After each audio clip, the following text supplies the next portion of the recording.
பெருந்தலைவர் பெயரால் என்ற தலைப்பில் முரசொலி நாளேடு தீட்டியுள்ள தலையங்கத்தில் தலைநகர் சென்னையில் மாபெரும் நூலகத்தை அமைத்த முத்தமிழறிஞர் கலைஞர் அதற்கு பேரறிஞர் அண்ணா நூற்றாண்டு நூலகம் என்று பெயர் சூட்டினார். கலைநகராம் மதுரையில் மாபெரும் நூலகத்தை அமைத்த திராவிட நாயகர் முதலமைச்சர் மு.க.ஸ்டாலின் அதற்கு கலைஞர் நூற்றாண்டு நூலகம் என்று பெயர் சூட்டினார். தொழில் நகராம் கோவையில் அமைய இருக்கும் நூலகத்துக்கு தந்தை பெரியார் நூலகம் என்று பெயர் சூட்டப்படும் என்று அறிவித்துள்ளார் முதலமைச்சர். இதைத் தொடர்ந்து மலைக்கோட்டை நகராம் திருச்சியில் அமைய இருக்கும் நூலகத்துக்கு பெருந்தலைவர் காமராசர் பெயர் சூட்டப்படும் என்று அறிவித்திருக்கிறார் முதலமைச்சர் மு.க.ஸ்டாலின் என்று குறிப்பிடப்பட்டுள்ளது. இது ஒரு கட்சியின் அரசல்ல, இனத்தின் அரசு என்று சொல்வதற்கு ஏற்பவே இதனை முதலமைச்சர் மு.க.ஸ்டாலின் அறிவித்து காட்டியிருக்கிறார். கலைஞர் முதலாக ஆட்சிக்கு வந்தபோது தமிழர்களுக்கு கண் கொடுத்தார் காமராசர். கலைஞர் தமிழர்களை எழுந்து நடக்க வைக்க வேண்டும் என்று தந்தை பெரியார் சொன்னார். அத்தகைய ஆட்சியை நடத்தியவர் காமராசர். ராஜாஜி காலத்தில் மூடப்பட்ட பள்ளிகளை திறந்தும் புதிய பள்ளிகளை உருவாக்கியும் கல்விக்கண் திறந்த காமராசர் என்று போற்றப்பட்டார் அவர். பெருந்தலைவர் காமராசருக்கு பச்சை தமிழர் என்று முதலில் பட்டம் சூட்டியவர் தந்தை பெரியார். இதைவிட பல மடங்கு மேலே போய் இரட்சகர் என்று காமராசரை சொன்னவரும் தந்தை பெரியார்தான். இரட்சகர் என்பது ஒரு விதத்தில் ஆன்மீக அர்த்தம் தருகின்ற சொல். ஐயா அவர்கள் அப்படி சொல்லலாமா என்று கூட அந்த காலத்தில் விமர்சனம் எழுந்தது உண்டு. ஆமாம், காமராசர் தமிழர்களுக்கு இரட்சகர்தான் என்று பெரியார் சொல்லி இருக்கிறார். தமிழ் பிள்ளைகளை படிக்க வைக்கிறார், தமிழர்களுக்கு வேலை கொடுக்கிறார், இப்படிப்பட்டவர் இரட்சகர்தானே என்று சொன்னார் பெரியார். காமராசர் காலத்து கல்வி புரட்சி குறித்து ஆனந்த விகடன் எழுதிய தலையங்கத்தில் காரணம் பெரியார், காரியம் காமராசர் என்று எழுதப்பட்டது. குடியாத்தம் தொகுதியில் காமராசர் போட்டியிட்ட போது அவரை எதிர்த்து வேட்பாளரை நிறுத்தாதவர் பேரறிஞர் அண்ணா. அன்றைக்கு திமுகவும் காங்கிரசும் எதிரெதிராக அரசியல் களத்தில் இருந்தன. ஆனாலும் அதை பற்றி கவலைப்படாமல் முடிவெடுத்தார் பெருந்தகை அண்ணா என்று பெருந்தலைவர் காமராசரின் பெருமையை முரசொலி நாளேடு சுட்டிக்காட்டியுள்ளது.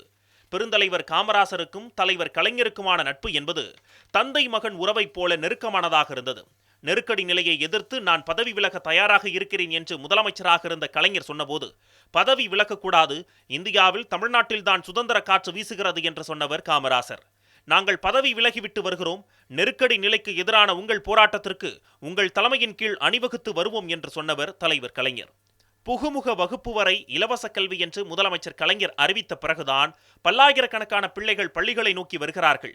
இதை அறிந்த பெருந்தலைவர் காமராசர் எனக்கு இது மகிழ்ச்சியாக இருக்கிறது என்று கலைஞரிடம் சொல்லுங்கள் என்று சொல்லி அனுப்பினார். இன்றைய முதலமைச்சர் மு.க.ஸ்டாலினுக்கு 1975ஆம் ஆண்டு திருமணம் நடந்தபோது வந்து வாழ்த்தியவர் பெருந்தலைவர் காமராசர். அவர் உடல் நலிவுற்றிருந்த காலம் அது. அவரது கார் மேடைக்கு வரும் வகையில் மேடையை மாற்றி அமைத்திருந்தார் தலைவர் கலைஞர். பெருந்தலைவர் காமராசர் மறைந்த போது அவருக்கு ஒரு மகனைப் போல இறுதி நிகழ்ச்சிகளை நடத்தியவர் நம்முடைய தலைவர் கலைஞர். அரசு மரியாதையுடன் அடக்கம் செய்தது மட்டுமல்ல, அரசு இடத்தில் அவரை அடக்கம் செய்து நினைவு மண்டபம் கட்டியவர் முதலமைச்சர் கலைஞர். பெருந்தலைவர் காமராசர் மறைந்த போது கடற்கரை சாலைக்கு அவரது பெயரை வைத்தார் முதலமைச்சர் கலைஞர். சென்னை மாநகராட்சியை திமுக கைப்பற்றிய போதுதான் பெருந்தலைவர் காமராசருக்கு முதலாக சென்னையில் சிலை வைக்கப்பட்டது. அதற்கான அனுமதியை வழங்கியது திமுக மேயர். கன்னியாகுமரியில் காமராசர் மணிமண்டபம் அமைத்தவர் முதலமைச்சர் கலைஞர். நெல்லையில் பெருந்தலைவர் காமராசருக்கு சிலை, காமராசரின் செயலாளராக இருந்த வைரவனுக்கு வேலை வழங்கி அரசு வீடு வழங்கியது, காமராசரின் சகோதரி நாகம்மாளுக்கு முதலமைச்சர் பொது நிவாரண நிதியில் இருந்து நிதி உதவி, பிரதமர் வி.பி. சிங்கிடம் வலியுறுத்தி சென்னை உள்நாட்டு விமான நிலையத்திற்கு பெருந்தலைவர் காமராசர் பெயர், காமராசர் பிறந்த ஜூலை 15ஆம் நாளை கல்வி வளர்ச்சி நாளாக அனைத்து கல்வி நிறுவனங்களிடம் கொண்டாட சட்டம் ஆகியவற்றை செய்து காட்டியவர் தமிழின தலைவர் கலைஞர் என்று பெருந்தலைவர் காமராசருக்கும் முத்தமிழறிஞர் கலைஞருக்கும் இடையிலான அன்பை முரசொலி நாளேடு உணர்வுபூர்வமாக விளக்கியுள்ளது.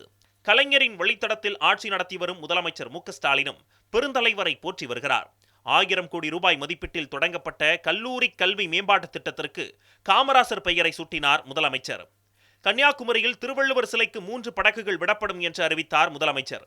ஐரோப்பிய தமிழறிஞர் ஜி.யு. போப், தென் தமிழ்நாட்டு போராட்ட வீரர் மார்ஷல் நேசமணி, பெருந்தலைவர் காமராசர் ஆகிய 3 பெயரை சூட்டினார்.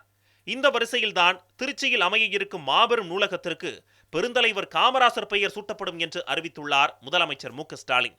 உயர்ந்த உள்ளம் இருப்போரால் தான் உயர்ந்தவர்களை போற்ற முடியும் என்ற அடிப்படையில் உயர்ந்து நிற்கிறார் இன்றைய முதலமைச்சர் மு.க.ஸ்டாலின் என்று முரசொலி புகழாரம் சூட்டியுள்ளது.